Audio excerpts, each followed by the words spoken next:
E de sigilen be jamana kɔ kan I b'a fɛ ka I sen no tunga lafiya ka projet kura o la o projet dɔ de u bena cité ni ka o de jɔ tungarangew ye banakɔrɔnikaw olu fe yen nɔ cité min ni a bena jɔ hectare 1 o de sanfɛ hectare min yɛrɛ ni ale lamunumunen don so 20 o de bena jɔ cité in kɔnɔna la a so 20 bɛɛ n'i ka yɔrɔ de don a kɔnɔna la denmisɛnw ka kulonkɛ yɔrɔ b'a kɔnɔna la fiɲɛ sama yɔrɔ b'a kɔnɔ ka taa se farikolo ɲɛnajɛw olu ma o bɛɛ be cité in o kɔnɔna la cité in yɛrɛ parcelle 1 o ye titre foncier de min n'ale musaka ye sefa wari 4,000,000 ani 100,000 ye I be se ka a sara yɔrɔnin kelen walima I be se ka sara san 1 kɔnɔna la walima ka taa se kalo 18 o ma n'i tilali I ka terrain o sarali la sa I be se ka I ka so jɔ ka kɛ villa hakɛlama ye walima I be se ka jɔ ka kɛ étage ye tunga lafiya ma olu ka bolo kan n'i ka wari yɛrɛ be I bolo I be se ka I ka so jɔ I kelen ye walima ni wari t'i bolo fana o yɔrɔnin na I be se ka I sen no tunga lafiya ma olu ka tɔn o la n'an b'a fɔ ma nanzarakan na n'an b'a fɔ ma ko tɔntin tunga lafiya walasa ka se ka I ka so ale jɔ cité o kɔnɔna la o t'a bannen dɛ tunga lafiya ma o bena tila ka immeuble fana jɔ cité in kɔnɔna la immeuble min n'i be se ka appartement o san chambre 3 de b'a kɔnɔna la ale ni salon 1 a musaka be t'i jɔ sefa wari 15,000,000 la ka taa se sefa wari 17,000,000 ma I be se ka o fana sara dɔndɔni fo ka taa se san 2 ani tila ma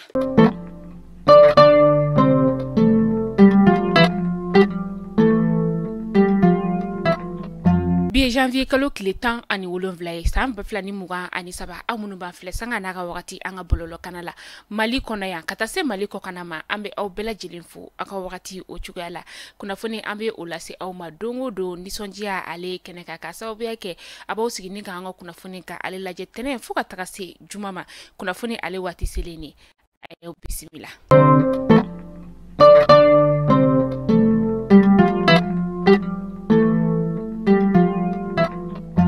kunnafoni daminɛla bi an ka ministre min bɛ yen nɔ ni ale ɲɛsinnen bɛ buna hadamadenya dɛmɛni olu ma ni o ye Umaru Jara ye Umaru Jara janvier kalo tile 15 tɛmɛnen a wulila ni ka I kunda bankasikaw olu ka dugu o kan a taa kun kɛra fɛn min sa o de ye ka taga yira bankasikaw la k'a fɔ ko fɛn min ye an ka cɛmancɛ fanga jamana ɲɛmaa ye n'o ye colonel Asimi Goita ye a kɔni hakili bɛ ninnu maa ninnu olu la kɛrɛnkɛrɛnnenya maa minnu bɔra u sigiyɔrɔ la ka sababuya kɛ lakanabaliya o ye ministre Umaru Jara ni a nɔfɛ maaw kɔni u ni dugulamaw olu sigira ka kuma u ye u kulomada kosɛbɛ fɛn min ye dugu sigibaw ye ka taga se dinɛtigiw ni dalalatigiw olu ye fɛn fɛn fu ɲɛna u y'u kulomada a kelenkelenna bɛɛ lajɛlen fɛ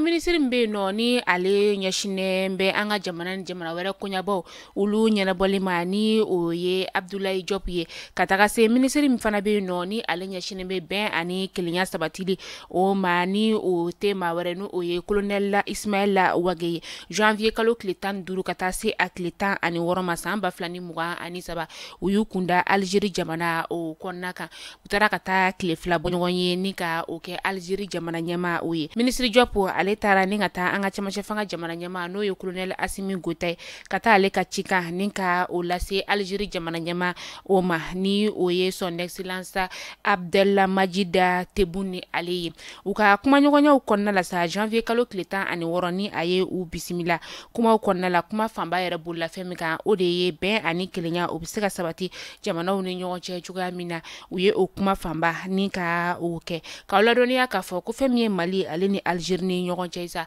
bɛn ni kelenya de kɔni bɛ ni jamana fila ni ɲɔgɔn cɛ a bɛ waati caman bɔ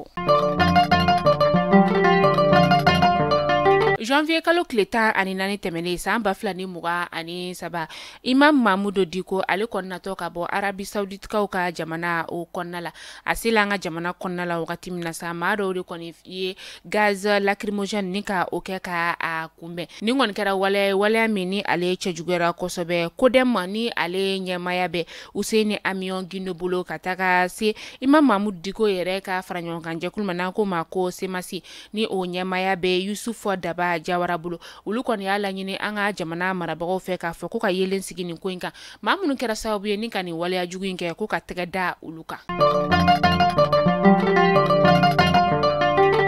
tasuma fagabaw ulu kɔni ye bolimafɛn mugan ani sabakura ni ka o sɔrɔ ni o ye protection civile maw ye bolimafɛn mugan be no o kɔni dabɔlen bɛ ka tasuma ni ka o de faga bolimafɛn tɔw kɔni fana dabɔra baarakɛlan tɔw ulu kama protection civile ɲɛma ni o ye Bokari Kajo ye Bokari Kajo ale ye hakililajigin kɛ k'a fɔ ko san 2020 ani fila kɔnɔ tasuma jeni 1429 o de kɔni kɛra min n'a kɛra sababu ye ka denbaya 60 ani 3 ni ka olu sɔrɔ maa 23 de kɔni jogina a tasuma jeni da o la maa 4 olu tayana a kɔnɔna la.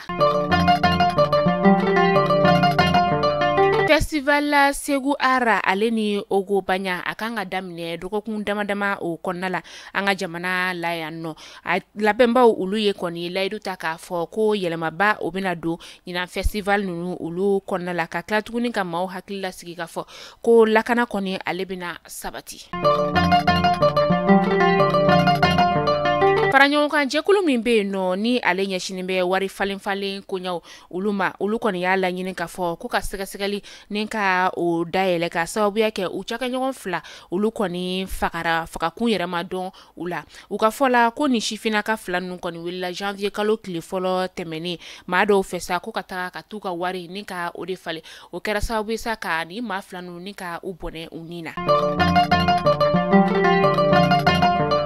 Dire sigiba dɔw kɔni ni olu kɔni tun sigilen bɛ dire u y'a laɲini ka sɛfɛ wari 5,000,000 ni ka o fara ɲɔgɔn kan walasa maa minnu bɛ yen nɔ ni ji walankatara ka se olu ma dire n'a lamini kɔnɔna la a yɔrɔ bɛ t'i jɔ sigida 13 la ni musaka ninnu yɛrɛ kɔni kan ka tila maa ninnu ni ɲɔgɔn cɛ minnu ni dankari kɛra olu sigiyɔrɔ ko o la a musaka yɛrɛ bɛɛ lajɛlen mina tila bi janvier kalo tile 17 san 2023 a bɛna kɛ u ka sigida mairie ale kɔnɔna la.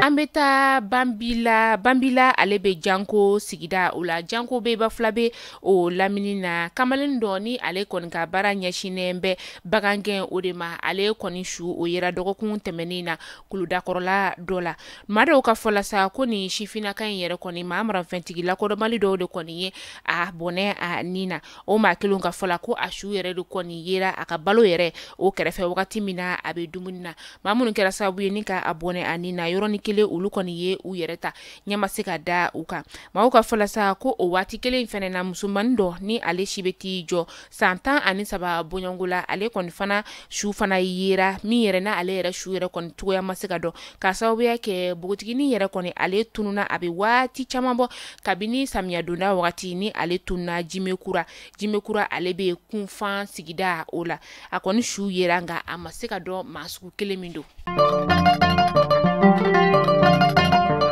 Janvier kalo tile 10 tɛmɛnen san 2023 Nunka sigida o la Nunka ale bɛ kangaba o lamini na dugu fila kɔni karila ɲɔgɔn na ka sababuya kɛ dugukolo ko kɛlɛ ye dugukolo min yɛrɛ n'u ye ale yɔrɔ yɛrɛ kɛ sanubɔyɔrɔ n'u b'a wele ko antenne kɔrɔ ni dugu kofɔlen yɛrɛ sa dugulamaw karila ɲɔgɔn na ka sababuya kɛ maa yɛrɛ ma se ka sɔrɔ maa min ta kɛra nin dugukolo in ale ye o de kɔnɔna la a yirala ka fɔ lakana tigilamaw fɛ ko maa 13 kɔni bɔnɛna ani na wa maa caman de bɛ yen nɔ minnu ni olu yɛrɛ kɔni tununa maa 46 olu jogina nka yanni finitigilakaw olu kana sa maa caman de kɔni fana bɛ yen nɔ minnu ni olu kɔni ye jeli caman de bɔnna ka bɔ olu la ni dugu kofɔlen na dugu dɔ bɛ yen nɔ n'ale wele ko Tombolakaw maa 7 kɔni tayana olu fɛ yen nɔ maa 22 olu jogina ka tila k'aw yɛrɛ la fana k'a fɔ ko Manka dugu maa 6 tayana yen nɔ maa 24 fana jogina Maka dugu o kɔnɔna la nka ni wagati in na sa maa 25 bɛ yen nɔ olu kɔni sɛbɛkɔrɔ jogina kosɛbɛ olu ta ni ka na n'u ye an ka faba kɔnɔna la yan nɔ walasa olu bɛ se ka kɛnɛya telima ni ka o sɔrɔ.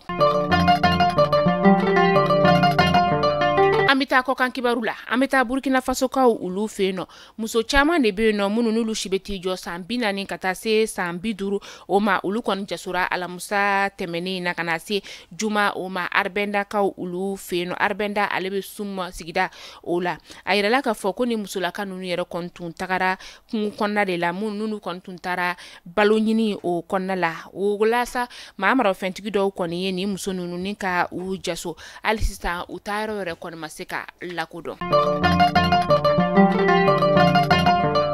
mali kunnafoni jabarani lajɛbaw kunnafoni damadan tun bi an bolokɔrɔ bi ni k'a da u kelenkelen bɛɛ lajɛlen kulo kan o de tun ye ni ala man ka jɔnya joona aw ni an bɛ ɲɔgɔn sɔrɔ don n'a nataw la kunnafoni kuraw olu kɛnɛ ka tunga lafiya de an ka kunnafoni ale jukɔrɔmadon dɔ bɛ e maa min bɛ yen nɔ k'i mago bɛ terrain o la terrain bɛ tunga lafiya ma o bolo banankɔrɔnikaw fɛ yen nɔ terrain min ni a bɛna jɔ hectare 3 o de sanfɛ n'a a cité bɛ u bolo banankɔrɔnikaw olu fɛ yen nɔ terrain in kelenkelen bɛɛ lajɛlen titre foncier 15/20 o de do wa terrain ninnu ye sefa wari miliyɔn 4 ani 100,000 ye n'aw b'i bolo yɔrɔnin kelen i bɛ se k'a sara n'o t'i bolo fana i b'a dɔgɔdɔgɔnin sara kalo kalo i bɛ euro wari 573 ni ka o bɔ kalo 12 n'o o ye san kelen kɔnɔna ye ni tilali ka terrain sara la wagati min na terrain ale bɛ k'i ta ye ne mɔgɔ bɛ kunnafoni wɛrɛ la sa an ka numéro de téléphone o bɛna sɛbɛn kunnafoni ale kɛrɛfɛ i bɛ an wele walasa i ka se ka kunnafoniya wɛrɛ ni ka olu sɔrɔ aw k'an bɛn don n'a nataw la